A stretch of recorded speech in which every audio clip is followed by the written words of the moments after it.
The Ministry of Justice and Constitutional Development saying it notes with grave concern the recent visit by uMkhonto weSizwe Party Secretary General Floyd Shivambu going to Malawi. This is where he was seen in the company of Shepherd Bushiri, who's a fugitive who fled South Africa in the year 2020 while facing serious charges, and they include rape and fraud. The MK Party has distanced itself from Shivambu's visit.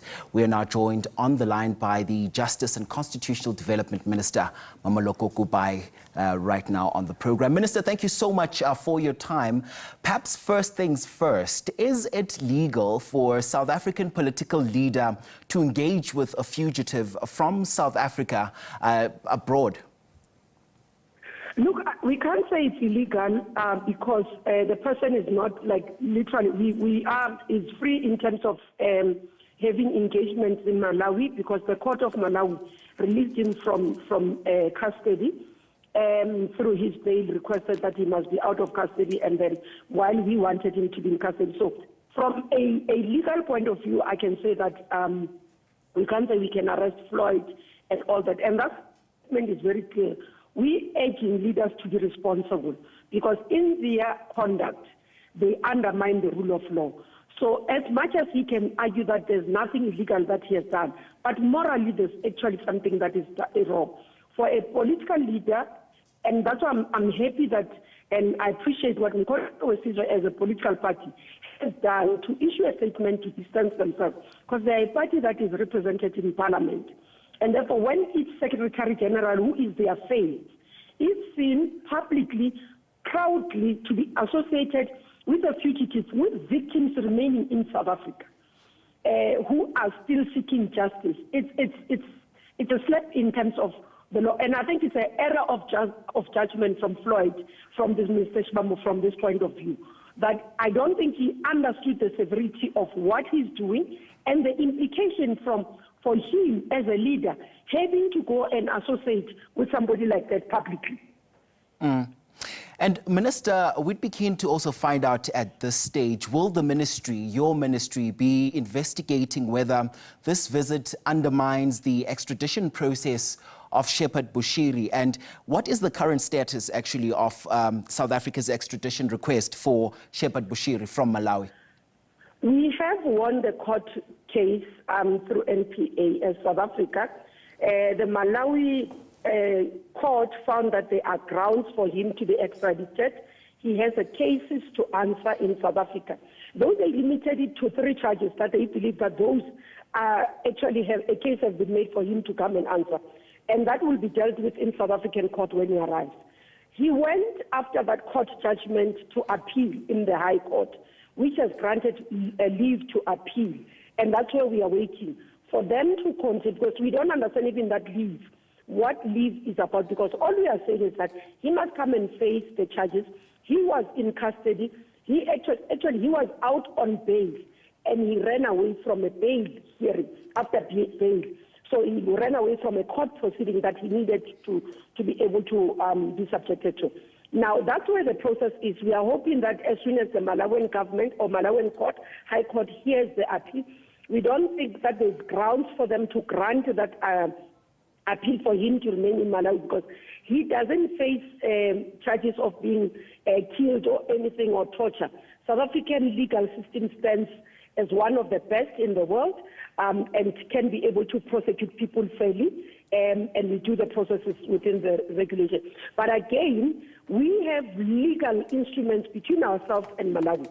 So daily and monthly and otherwise, every time there is a need, Malawi sends us requests for individuals they are looking for. In South Africa, we grant those to them.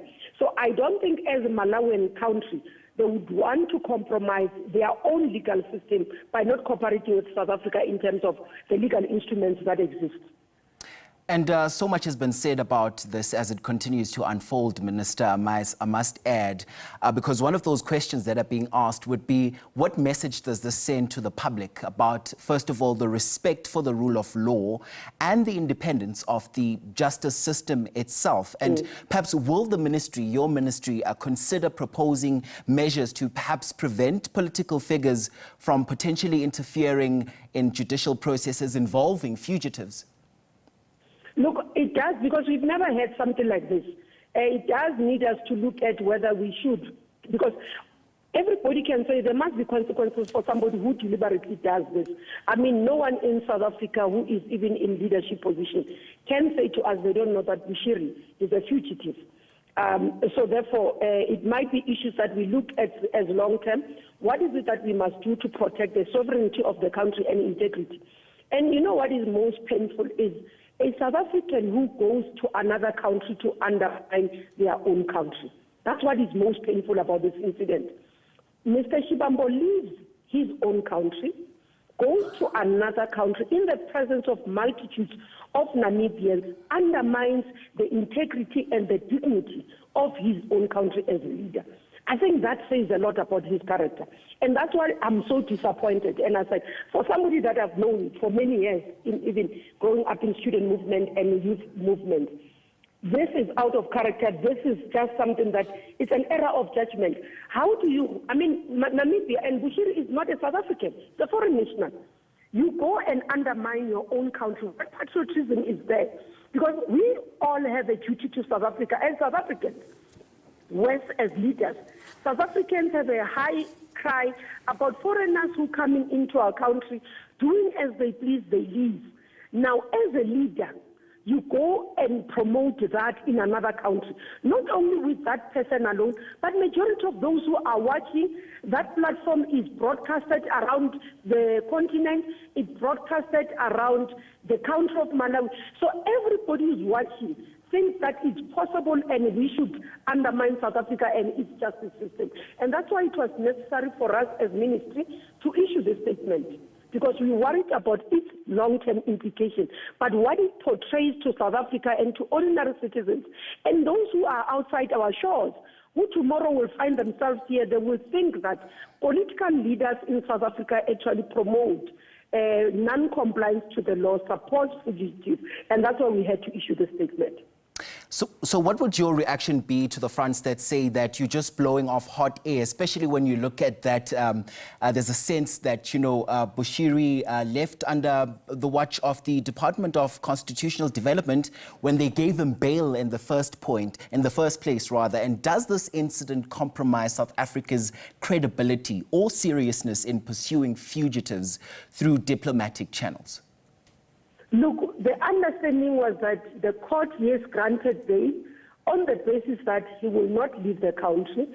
They took the passport, and you know that the matter of his escape is another subject matter. So he's not only facing charges in relation to those charges that the additional charge that Bushiri must come and answer and give us indication who helped him leave the country and under which circumstances, because he was meant to surrender his passport. How was he able to cross our borders when he and his wife did not have?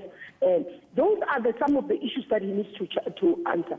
And I think when one speaks about these matters is that we have come out as the justice cluster to say we're working to ensure that we build credibility of our institutions, but root out those who are corrupt within the system. You would have noted even previously I've issued a statement, 52 officials have been dismissed within justice system. So as we build the credibility of our institutions, we are saying we need all South Africans to help us. So we don't need leaders who would go in the fight that we are doing against crime and corruption in this country, rebuilding institutions, ensuring that those who are found against to be acting against the law face consequences.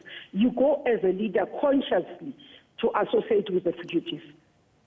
And before I let you go, Minister, given Mr. Floyd Shivambu's visit to Malawi, does the ministry view this as a potential obstruction or interference in the ongoing legal proceedings? Look, currently, I don't think from face value you can say that it's an issue of interference, because then if it was that, the NPA would be the one that takes the matter. I took the matter as a political head on the portfolio because I have an obligation to be able to speak on this type of matters, because it's more in terms of moral and ethical leadership, but also reminding all leaders within South Africa that we all have a duty, especially political parties that are within parliament. So we're urging and we are, and hence I can say this, I appreciate what uMkhonto weSizwe party has done to go out and distance themselves because they are one of the parties that have followers.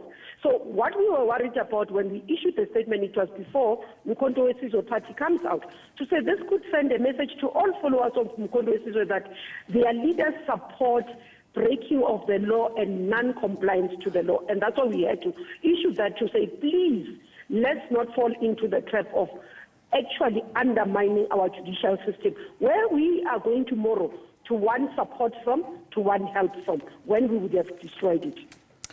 And many would also argue, Minister, that it is potential ministerial overreach, for a government official to be issuing statements around what many would even say is a potential private visit by an official in his personal capacity to go there. What would you say to that, looking at Mr. Shivambu's visit to Malawi? It's not an overreach. I have a duty to advocate and create as a minister as per the Constitution.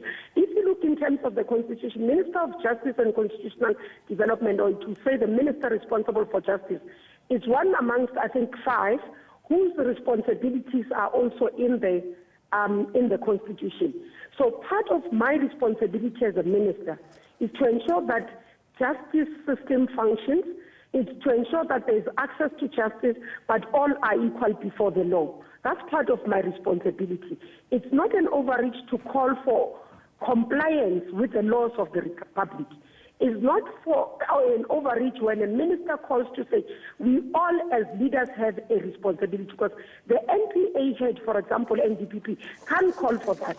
Her duty is prosecution. So none of any of the others can. But let me say this.